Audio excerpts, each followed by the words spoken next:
Hi friends, welcome back to Shriveda education channel. ಇಂದು ನಾವು ಚಲನೆಯ ನಿಯಮಗಳು ಕುರಿತು ಡಿಸ್ಕಸ್ ಮಾಡೋಣ. ಇದರ ಜೊತೆಗೆ ಈ ಚಲನೆಯ ಪಾಠದ ಮೇಲೆ ಹಿಂದೆ ನಡೆದ ಎಕ್ಸಾಮ್ನಲ್ಲಿ ಯಾವೆಲ್ಲ ಪ್ರಶ್ನೆಗಳು ಕೇಳಿದಾರ ಮತ್ತು ಯಾವೆಲ್ಲ ಪ್ರಶ್ನೆಗಳು ಈ ಚಲನೆ ಪಾಠದ ಮೇಲೆ ಬರ್ತಾವ ಅನ್ನೋದನ್ನು ವಿಡಿಯೋದ ಕೊನೆಯಲ್ಲಿ ತಿಳಿಸ್ತೀನಿ. ವಿಡಿಯೋನ ಸ್ಕಿಪ್ ಮಾಡದೆ ಕೊನೆ ತನಕ ನೋಡಿ. ಇದಕ್ಕಿಂತ ಮುಂಚೆ ಹಿಂದಿನ ವಿಡಿಯೋದಲ್ಲಿ ನಾವು ಚಲನೆಯ ಸಮೀಕರಣಗಳು ಯಾವುವು, ಅದರ ಮೇಲಿನ ಸಮಸ್ಯೆಗಳನ್ನು ನೋಡಿದ್ದೀವಿ. ಜೊತೆಗೆ ಜಡತ್ವ ಅಂದ್ರೇನು, ಜಡತ್ವದ ವಿಧಗಳು ಯಾವುವು ಮತ್ತು ಅದಕ್ಕೆ ಸಂಬಂಧಪಟ್ಟಂತ ಉದಾಹರಣೆ ಕೂಡ ಹಿಂದಿನ ವಿಡಿಯೋದಲ್ಲಿ ನಾನು ಮೊನ್ನೆ ಡಿಸ್ಕಸ್ ಮಾಡೀನಿ. ಅದರ ಮುಂದುವರೆದ ಭಾಗ ಅಂತ ಹೇಳ್ಬೋದು ಇದು.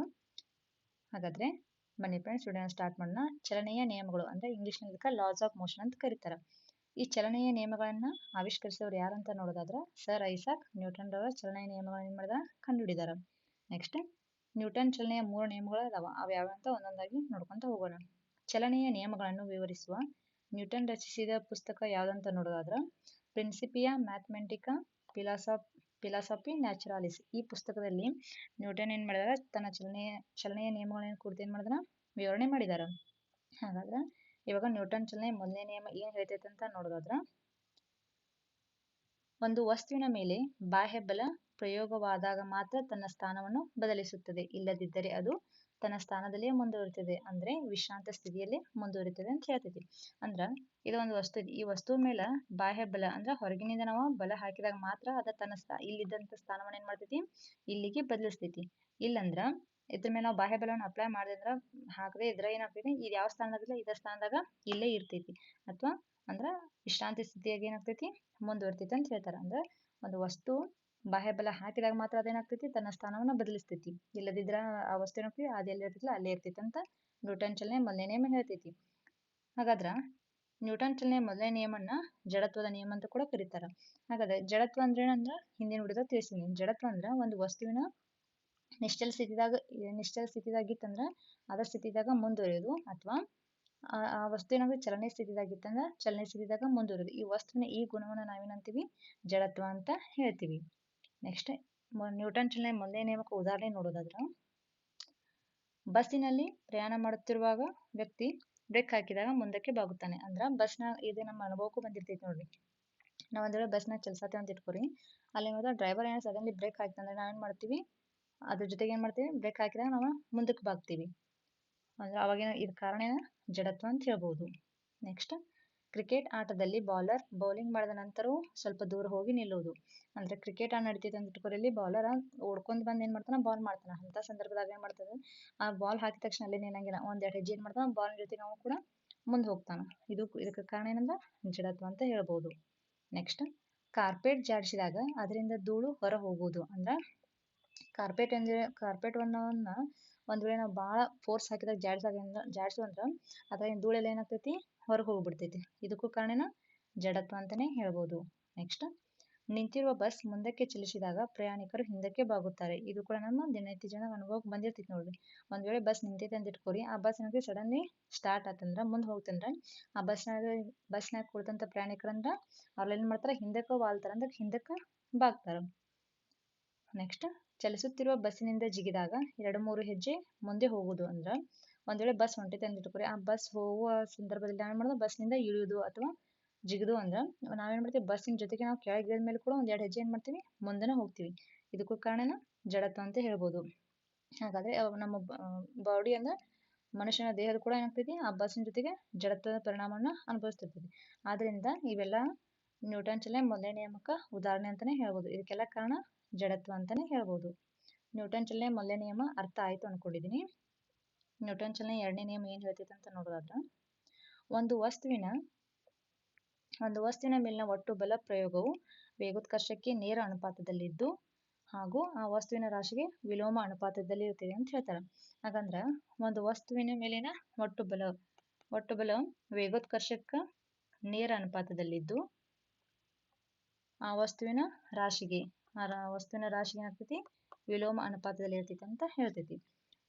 ಅಂದ್ರ ಬಲ ಫೋರ್ಸ್ ಈಕ್ವಲ್ ಟು ರಾಶಿ ಮಾಸ್ ಇಂಟು ವೇಗೋತ್ಕರ್ಷ. ಇದಕ್ಕೆ ಸೂತ್ರ ಇದೆ F = ma. ನ್ಯೂಟನ್ ಚಲನೆ ಎರಡನೇ ನಿಯಮ ಯಾವ್ದಕ್ ಸಂಬಂಧ ಕಲ್ಪಿಸ್ತಿ ಅಂದ್ರೆ ನೋಡೋದಾದ್ರ ಬಲ ಈಕ್ವಲ್ ಟು ರಾಶಿ ಇಂಟು ವೇಗೋತ್ಕರ್ಷ. ಅಂದ್ರ ಬಲ ಈಕ್ವಲ್ ಟು ರಾಶಿ ಮತ್ತು ವೇಗೋತ್ಕರ್ಷಗಳ ಗುಣಲಬ್ಧಕ್ಕೆ ಏನಾಗ್ತೈತಿ, ಸಮ ಇರ್ತೈತಿ ಅಂತ ಹೇಳ್ಬೋದು. ನೆಕ್ಸ್ಟ್ ಅಂದ್ರೆ ಇಲ್ಲಿ ಎಕ್ಸಲರೇಷನ್ ಫೋರ್ಸ್ ಏನಾಗೈತಿ, ಬಲಕ್ಕ ನೀರ ಅನುಪಾತದಲ್ಲಿದ್ರ ಫೋರ್ಸ್ ರಾಶಿಗೆ ಏನಾಗ್ತೈತಿ ವಿಲೋಮ ಅನುಪಾತದಲ್ಲಿ ಇರ್ತೈತಿ. ಇದಕ್ಕೆ ಉದಾಹರಣೆ ನೋಡೋದಾದ್ರ ಗುಂಡು ಎಸೆಯುವುದು ಅಂದ್ರ ನಾವು ನೋಡ್ರಿ ಸ್ಪೋರ್ಟ್ಸ್ ನಡೆದಂತ ಸಂದರ್ಭದಲ್ಲಿ ಗುಂಡು ಎಸಿತೇವೆ. ಗುಂಡು ಎಸೆಯೋದಂದ್ರೆ ನಾವು ಡೈರೆಕ್ಟ್ ಎಸಂಗಿಲ್ಲ. ಅದೇನ್ ಮಾಡ್ತೀವಿ, ಆ ಗುಂಡನ್ನ ಹಿಡ್ಕೊಂಡು ಹಿಂದ ಮುಂದೆ ಮಾಡ್ಬಿಟ್ಟು ಏನ್ ಮಾಡ್ತೀವಿ, ಜೋರಾಗಿ ಬೀಸಿ ಎಸಿತೀವಿ. ಆವಾಗ ಏನಾಕತಿ ಅಂದ್ರ ಆ ಗುಂಡಿನಿಂದ ದೂರ ಹೋಗಿ ಅಂದ್ರ ಬೀಳ್ತೈತಿ. ಆ ಗುಂಡ ನಾವು ಎತ್ತರಕ್ಕೆ ಎಸ್ತೀವಲ್ಲ ಅಷ್ಟೇನಾಕತಿ ಹತ್ರ ಬೀಳ್ತೈತಿ. ಅದನ್ನ ಜೋರಾಗಿ ಮುಂದೆ ಎಷ್ಟು ಎಸ್ತೀವಲ್ಲ ಅದನ್ನ ಏನಾಗ್ತೈತಿ ಉದ್ದ ಅಥವಾ ನಮ್ಮ ಉದ್ದವನ್ನ ಕವರ್ ಮಾಡ್ತೈತಿ, ದೂರ ಹೋಗಿ ಬೀಳ್ತೈತಿ. ಇದ ನ್ಯೂಟನ್ ಚಲನೆ ಎರಡನೇ ನಿಯಮಕ್ಕ ಉದಾಹರಣೆ ಅಂತ ಹೇಳ್ಬೋದು. ನೆಕ್ಸ್ಟ್, ವೇಗವಾಗಿ ಬರುತ್ತಿರುವ ಕ್ರಿಕೆಟ್ ಚೆಂಡನ್ನು ಹಿಡಿಯುವಾಗ ಕ್ರೀಡಾಪಟು ತನ್ನ ಕೈಗಳನ್ನು ಹಿಮ್ಮುಖವಾಗಿ ಎಳೆದುಕೊಳ್ಳುತ್ತಾನೆ, ಏಕೆಂದರೆ ಚೆಂಡಿನ ವೇಗ ಜಾಸ್ತಿ ಇರುವುದರಿಂದ ಚೆಂಡು ಹಿಡಿಯಲು ಜಾಸ್ತಿ ಬಲ ಬೇಕಾಗುತ್ತದೆ. ಅಂದ್ರೆ ಈಗ ಕ್ರಿಕೆಟ್ ನಡೆದೈತೆ ಅಂತ ಇಟ್ಕೋರಿ, ಅಲ್ಲಿ ಏನ ಕ್ರೀಡಾಪಟು ಇರ್ತಾನ, ನಾವು ಬ್ಯಾಟ್ಸ್ಮನ್ ಇರ್ತಾನ, ಬಾಲ್ ಅನ್ನ ಸಿಕ್ಸ್ ಹೊಡೆದಂತ ಇಟ್ಕೋ, ಆ ಸಿಕ್ಸ್ ಹೊಡೆದಂತ ಬಾಲ್ ನ ಹಿಡಿಯಾಕ ಅಲ್ಲೇನ್ ಆಟಗಾರ ಇರ್ತಾರಲ್ಲ ಅದ್ರಾಗ ಒಬ್ಬ ಯಾರಾದ್ರೂ ಬಂದ್ ಹಿಡ್ಕೊಳಕ್ ಓಡ್ಬಂದಂತಂದ್ರ ಅವೇನ್ ಮಾಡ್ತಾನಂದ್ರ ತನ್ನ ಕೈಗಳನ್ನ ಡೈರೆಕ್ಟ್ ಆಗಿ ಕೈಗಳನ್ನ ಮ್ಯಾಲ್ ಮಾಡಂಗಿಲ್ಲ, ಅವೇನ್ ಮಾಡ್ತಾನ ಕೈಗಳನ್ನ ಕೆಳಗ್ ಮಾಡ್ತಾನೆ. ಕೆಳಗ್ ಮಾಡಿ ಬಾಲ್ ಹಿಡಿಯೋದಂತ ಪ್ರಯತ್ನ ಮಾಡ್ತಾನೆ. ಯಾಕಂದ್ರ ಆ ಮ್ಯಾಲಿಂದ ಫೋರ್ಸ್ ಇಂದ ಬರ್ತೈತಿಲ್ಲ ಚೆಂಡ, ಅದ್ರ ವೇಗ ಏನಾಗ್ತೈತಿ ಜಾಸ್ತಿ ಇರೋದ್ರಿಂದ ಚೆಂಡ ಹಿಡಿಯಕ್ಕೆ ಏನ್ ಮಾಡ್ತೈತಿ ಜಾಸ್ತಿ ಬಲ ಬೇಕಾಗ್ತೈತಿ. ಆದ್ರಿಂದ ಅದಷ್ಟು ಎಷ್ಟು ಕೆಳಗ ತಗೋತಾನಲ್ಲ ಅಷ್ಟೇನಾಗ್ತೈತಿ ಅವ್ನ ಕೈಗೆ ಗಾಯ ಆಗೋದು ಕೂಡ ತಪ್ಪಿಸ್ತೈತಿ. ಇದ ನ್ಯೂಟನ್ ಚಲನೆ ಎರಡನೇ ನಿಯಮಕ್ಕ ಉದಾಹರಣೆ ಅಂತ ಹೇಳ್ಬೋದು. ನೆಕ್ಸ್ಟ್, ದೂರ ಜಿಗಿತದಲ್ಲಿ ಕ್ರೀಡಾಳು ತಮ್ಮ ಜಿಗಿತದ ನಂತರ ಮರಳಿನ ಕುಪ್ಪೆ ಅಥವಾ ಕುಶನ್ ಹಾಸಿಗೆಯ ಮೇಲೆ ಬೀಳುವಂತೆ ಅವಕಾಶ ಕಲ್ಪಿಸುತ್ತಾರೆ. ಇದರಿಂದ ಸಂವೇಗ ಬದಲಾವಣೆಯ ದರ ಕಡಿಮೆಯಾಗಿ ಬಲವು ಕಡಿಮೆಯಾಗುತ್ತದೆ. ಲಾಂಗ್ ಜಂಪ್, ಹೈ ಜಂಪ್ ಜಿಗಿಯುವಂತ ಕ್ರೀಡಾಪಟುಗಳಿಗೆ ಏನ್ ಮಾಡ್ತಾರಂದ್ರೆ ಅವ್ರು ಜಿಗಿದಾದ ನಂತರ ಏನ್ ಮಾಡ್ತಾರ, ಅವ್ರಿಗೆ ಮರಳಿನ ಕುಪ್ಪೆ ಅಥವಾ ಕುಶನ್ ಹಾಸಿಗೆ ಮೇಲೆ ಮಲಗಾಕ ಏನ್ ಮಾಡ್ತಾರ ಅವಕಾಶ ಕೊಡ್ತಾರ. ಯಾಕಂದ್ರ ಇದರಿಂದ ಸಂವೇಗದ ಬದಲಾವಣೆ ದರ ಕಡಿಮೆ ಆಗೋದ್ರ ಜೊತೆಗೆ ಅದರ ಬಲವು ಕೂಡ ಏನಾಗ್ತೈತಿ ಕಡಿಮೆ ಆಗ್ತೈತಿ. ಇದು ಕೂಡ ನ್ಯೂಟನ್ ಚಲನೆಗೆ ಎರಡನೇ ನಿಯಮಕ್ಕೆ ಉದಾಹರಣೆ ಅಂತ ಹೇಳ್ಬೋದು. ನೆಕ್ಸ್ಟ್, ವಾಹನಗಳ ಅಪಘಾತ, ಕಾರ್, ಬೈಕ್, ಬಸ್ ಯಾವ್ದಾದ್ರು ವಾಹನಗಳ ಆಕ್ಸಿಡೆಂಟ್ ಆದ್ವು ಅಂದ್ರ ಅದ್ರ ಎಷ್ಟು ಸ್ಪೀಡ್ ಆಗಿ ಹೋಗ್ತಿರ್ತಲ್ಲ ಅಷ್ಟ ಜಾಸ್ತಿ ಏನಾಗ್ತೈತಿ ಅಲ್ಲಿರೋದಂತ ಇದನ್ನ ಪೆಟ್ಟಾಗ್ತೈತಿ. ಅಂದ್ರೆ ಅದ್ರ ಅಪಘಾತ ತೀವ್ರತೆ ಕೂಡ ಏನಾಗ್ತೈತಿ ಹೆಚ್ಚಾಗ್ತೈತಿ ಅಂತ ಹೇಳ್ಬೋದು. ಇದು ಕೂಡ ನ್ಯೂಟನ್ ಚಲನೆಯ ಎರಡನೇ ನಿಯಮಕ್ಕ ಉದಾಹರಣೆ ಅಂತ ಹೇಳ್ಬೋದು. ಹಾಗಾದ್ರೆ ನ್ಯೂಟನ್ ಚಲನೆಯ ಎರಡನೇ ನಿಯಮ ಏನ್ ಹೇಳ್ತೈತಿ ಅಂದ್ರ ಇನ್ನೊಂದ್ಸಲ ನೋಡೋದನ್ನ, ಒಂದು ವಸ್ತುವಿನ ಮೇಲಿನ ಒಟ್ಟು ಬಲ ಪ್ರಯೋಗವು ವೇಗೋತ್ಕರ್ಷಕ ನೇರ ಅನುಪಾತದಲ್ಲಿ ಇತ್ತಂದ್ರ ಅದ್ರ ರಾಶಿಗೆ ಏನಾಗ್ತೈತಿ ವಿಲೋಮ ಅನುಪಾತದಲ್ಲಿ ಇರ್ತೈತಿ ಅಂತ ಹೇಳ್ಬೋದು. ಇದ ನ್ಯೂಟನ್ ಚಲನೆ ಎರಡನೇ ನಿಯಮ. ಅರ್ಥ ಆಯ್ತು ಅನ್ಕೊಂಡಿದೀನಿ.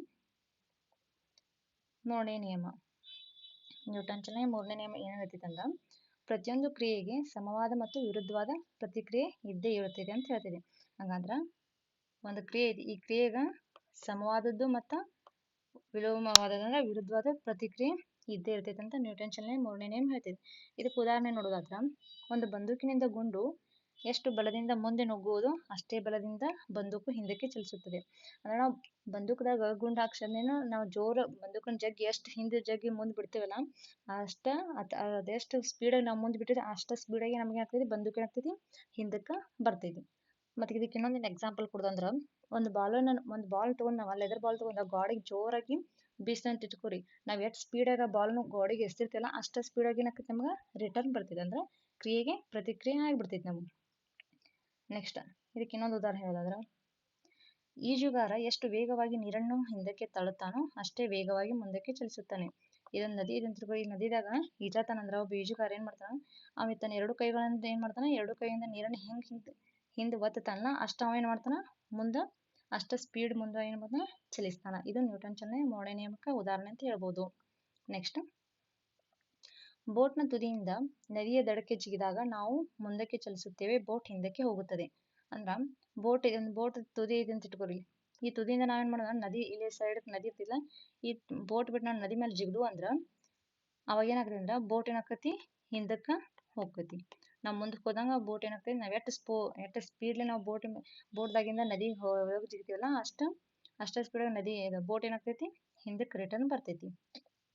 ನೆಕ್ಸ್ಟ್ ನೋಡ್ರಿ, ರಾಕೆಟ್ ಮತ್ತು ಜೆಟ್ ವಿಮಾನಗಳು ಈ ತತ್ವದ ಮೇಲೆ ಕಾರ್ಯನಿರ್ವಹಿಸುತ್ತವೆ. ಇದು ಇಂಪಾರ್ಟೆಂಟ್ ನೋಡೋದನ್ನ ಹೆಚ್ಚಾಗಿ ಕೇಳ್ತಾರ. ರಾಕೆಟ್ ಮತ್ತು ಜೆಟ್ ವಿಮಾನಗಳು ಯಾವ ತತ್ವದ ಮೇಲೆ ಕಾರ್ಯನಿರ್ವಹಿಸ್ತಾವ ಅಂತ ನೋಡೋದಾದ್ರ ನ್ಯೂಟನ್ ಚಲನೆ ಮೂರನೇ ನಿಯಮದ ಮೇಲೆ ಕಾರ್ಯನಿರ್ವಹಿಸ್ತಾವ. ನೆಕ್ಸ್ಟ್, ಇನ್ನೊಂದು ಉದಾಹರಣೆ ನೋಡೋದಾದ್ರ ನಮ್ಮ ಪಾದಗಳು ರಸ್ತೆಯನ್ನು ಹಿಮ್ಮುಖವಾಗಿ ಒತ್ತುತ್ತವೆ. ಹೀಗಾಗಿ ರಸ್ತೆ ಇದಕ್ಕೆ ಸಮನಾದ ಮತ್ತು ವಿರುದ್ಧವಾದ ದಿಕ್ಕಿನಲ್ಲಿ ಬಲವನ್ನು ನಮ್ಮ ಪಾದಗಳಿಗೆ ನೀಡುವುದರಿಂದ ನಾವು ಮುಂದಕ್ಕೆ ಚಲಿಸುತ್ತೇವೆ. ಅಂದ್ರೆ ನಾವ್ ಈಗ ನಡಿಬೇಕಾದ್ರ ಹಂಗ ನಡೆಯಂಗಿಲ್ಲ. ನಾವು ರಸ್ತೆ ಮೇಲೆ ನಡಿತೀವಿ ಅಂದ್ರೆ ನಮ್ಮ ಪಾದಗಳು ರಸ್ತೆ ಏನ್ ಮಾಡ್ತಾವ ಹಿಮ್ಮುಖವಾಗಿ ಓದುತ್ತಾವ ಅಂದ್ರ ರಸ್ತೆ ಇದಕ್ಕೆ ಏನಾಗ್ತದೆ ಸಮವಾದ ಮತ್ತು ವಿರುದ್ಧವಾದ ದಿಕ್ಕಿನಲ್ಲಿ ಏನಾಗ್ತದೆ ನಮ್ಮ ಬಲವನ್ನ ನಮ್ಮ ಪಾದಗಳಿಗೆ ಏನ್ ಮಾಡ್ತಾವ ಬಲವನ್ನ ನೀಡ್ತಾವ. ಆದ್ರಿಂದ ನಾವೇನ್ ಮಾಡ್ತೀವಿ ಮುಂದಕ್ಕೆ ಚಲಿಸ್ತೀವಿ. ಇದೆಲ್ಲ ಕೂಡ ನ್ಯೂಟನ್ ಚಲನೆ ಮೂರನೇ ನಿಯಮಕ್ಕೆ ಉದಾಹರಣೆ ಅಂತ ಹೇಳ್ಬೋದು. ಇವಾಗ ಚಲನೆ ಪಾಠ ಮೇಲೆ ಯಾವೆಲ್ಲ ಪ್ರಶ್ನೆಗಳು ಕೇಳ್ತಾರಂದ್ರ ಈಗ ನೋಡಿ ಚಲನೆ ಅಂದ್ರೆ ಏನ್ ಕೇಳಂಗಿಲ್ಲ ನಮಗ. ಚಲನೆಯ ವಿಧಗಳನ್ನ ಕೊಟ್ಬಿಟ್ಟ ಅಥವಾ ಚಲನೆಯ ವಿಧಗಳನ್ನ ಯಾವ್ದಾದ್ರು ಉದಾಹರಣೆ ಕೊಟ್ಬಿಟ್ಟ ಇದ ಯಾವ ಚಲನೆಗೆ ಉದಾಹರಣೆ ಇವಾಗ ಉಯ್ಯಾಲೆ ಇದು ಯಾವ ಚಲನೆಗೆ ಉದಾಹರಣೆ ಅಂತ ಕೊಡ್ಬೋದು. ಅಂದ್ರ ನೇರ ಚಲನೆ, ವೃತ್ತಾಕಾರ ಚಲನೆ, ಆವರ್ತಕ ಚಲನೆ, ಆಂದೋಲನ ಚಲನೆ ಈ ಯಾವ ಚಲನೆಗೆ ಉದಾಹರಣೆ ಅಂತ ಹೀಗೂ ಕೂಡ ಕೇಳ್ಬೋದು. ಅಥವಾ ನಾವು ಚಲನೆಗೆ ಸಂಬಂಧಿಸಿದ ಪ್ರಮುಖ ಅಂಶಗಳನ್ನ ಹೇಳಿ ನೋಡ್ರಿ. ವೇಗೋತ್ಕರ್ಷ, ಸ್ಥಾನಪಲ್ಲಟ, ಸ್ಪೀಡ್ ಇವನ್ನೆಲ್ಲ ಹೇಳಿದೇನಲ್ಲ ಇವ್ ತರದ ಏಕಮಾನಗಳನ್ನು ಕೂಡ ಕೇಳ್ಬೋದು. ಹಿಂದೆ ಕೇಳಿದಾರೆ ಎಕ್ಸಾಮ್ದಾಗ ಏಕಮಾನಗಳನ್ನ ಕೂಡ ಕೇಳ್ಬೋದು. ಮತ್ತ ಇವ ಅದಿಶ ಪರಿಮಾಣ, ಸದಿಶ ಪರಿಮಾಣ ಇವು ಕೂಡ ನೋಡ್ಕೊರಿ. ಮತ್ ಚಲನೆಯ ಸಮೀಕರಣ ಮೇಲೆ ಯಾವ ಪ್ರಶ್ನೆಗಳು ಬರ್ತಾವ ಅಂತ ನೋಡೋದಾದ್ರ ಚಲನೆಯ ಸಮೀಕರಣ 3 ಅದಾವಲ್ಲ ಅದ ಒಂದನೇ ಸಮೀಕರಣ, ಎರಡನೇ ಸಮೀಕರಣ, ಮೂರನೇ ಸಮೀಕರಣ ಯಾವ್ಯಾವ ಸಂಬಂಧವನ್ನ ಕಲ್ಪಿಸ್ತೈತಿ ಇದ್ರ ಮೇಲೂ ಕೇಳ್ಬೋದು. ಅಥವಾ ಆ ಸಮೀಕರಣ ಮೇಲೆ ಪ್ರಶ್ನೆಗಳನ್ನ ಅಂದ್ರೆ ಸಮಸ್ಯೆಗಳನ್ನ ಕೊಟ್ಬಿಟ್ಟು ಕೇಳ್ಬೋದು. ಅದ್ರ ಮೇಲೆ ಪ್ರಶ್ನೆಗಳನ್ನ ಬರ್ತೈತಿ. ನೆಕ್ಸ್ಟ್ ಮತ್ತ ಜಡತ್ವ ಅಂದ್ರೇನು ಕೇಳಂಗಿಲ್ಲ. ಜಡತ್ವದ ವಿಧಗಳ ಮೇಲೆ ಪ್ರಶ್ನೆಗಳನ್ನ ಬರ್ಬೋದು. ನೆಕ್ಸ್ಟ್ ಇವಾಗ ಹೇಳಿದ್ನಲ್ಲ ಚಲನೆಯ ನಿಯಮಗಳು ಯಾವ ಅದ್ರದ ಉದಾಹರಣೆ ಕೊಟ್ಬಿಟ್ಟ ಏನ್ ಮಾಡ್ತಾರ ಪ್ರಶ್ನೆಗಳನ್ನ ಕೇಳ್ತಾರ. ಇವಾಗ ಕಾರ್ಪೆಟ್ನಿಂದ ಕಾರ್ಪೆಟ್ ಜಾಡ್ಸಾಗ ಧೂಳು ಹೊರಹೊಮ್ಮುವುದು ಇದು ನ್ಯೂಟನ್ಗೆ ಯಾವ ಚಲನೆಗೆ ಉದಾಹರಣೆ ಅಂತ ಕೇಳ್ಬೋದು. ಒಂದನೇ ನಿಯಮನ, ಎರಡನೇ ನಿಯಮನ, ಮೂರನೇ ನಿಯಮ ಅಥವಾ ಯಾವುದಲ್ಲ ಹಿಂಗೂ ಕೂಡ ಕೊಡ್ಬೋದು. ಮತ್ತೆ ಅತಿ ಹೆಚ್ಚಾಗಿ ಅಂದ್ರ ರಾಕೆಟ್ ಮತ್ತು ಜೆಟ್ ವಿಮಾನಗಳ ಮೇಲೆ ಕೇಳಿದಾರ ನೋಡಿ. ರಾಕೆಟ್ ಮತ್ತು ಜೆಟ್ ವಿಮಾನಗಳು ಯಾವ ತತ್ವದ ಮೇಲೆ ಕಾರ್ಯನಿರ್ವಹಿಸ್ತಾವ ಇದನ್ನು ಕೂಡ ಕೇಳಿದಾರ. ಅಂದ್ರೆ ನ್ಯೂಟನ್ ಚಲನೆ ಮೂರನೇ ನಿಯಮಗಳು ಇವೆಲ್ಲ ಪ್ರಶ್ನೆಗಳ ಈ ಚಲನೆ ಪಾಠದ ಮೇಲೆ ಬಂದಾವು. ನೆಕ್ಸ್ಟ್ ಹಾಗಾದ್ರೆ ಈ ವಿಡಿಯೋ ನಿಮಗೆ ಅರ್ಥ ಆಯ್ತು ಅನ್ಕೊಂಡಿದೀನಿ.